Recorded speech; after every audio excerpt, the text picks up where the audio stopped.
Hey guys, and welcome in our studio. My name is Frank Dorhoff and welcome to a new short tip in our digital classroom series.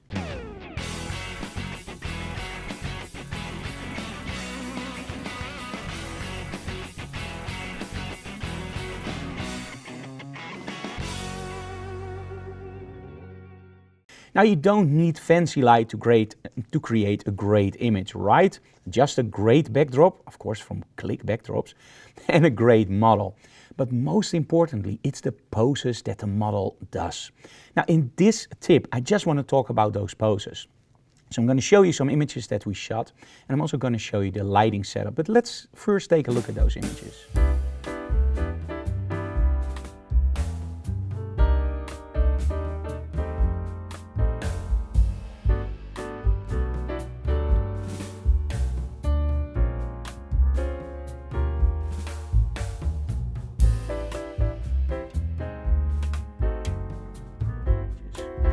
As you can see here, the backdrop is really easy and really simple. It's just gray. I just love this backdrop, by the way, because it's a full backdrop, meaning we have our backdrop and a floor part. So when you're on location, you have your whole set with you.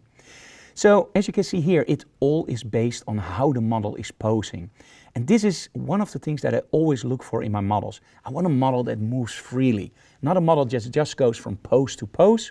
We want somebody that just floats through those poses.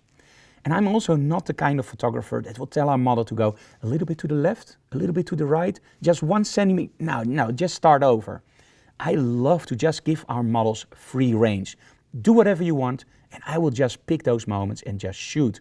So it means that often it just looks like a little bit of a video we're doing. The model just moves through the poses, and we just take the shots whenever we think it's interesting.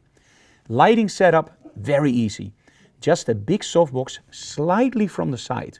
The reason I'm shooting it slightly from the side is because I do want a little bit of three-dimensionality in the shots. As you can see here, simple setup, but it's mostly about the model. And that's what the tip is about today. If you want really nice images and you want that feeling of natural in your images, just let your model float through the poses and just pick your shots very carefully. As you can see here, great results are not easy, but when you find the right model, it's a lot of fun and it's always different. If you like these small tips, just let us know in the comments below or on social media. And if you have a question you want answered, just ask us and maybe you will find the answer in one of our next videos. See you again next time. Bye guys.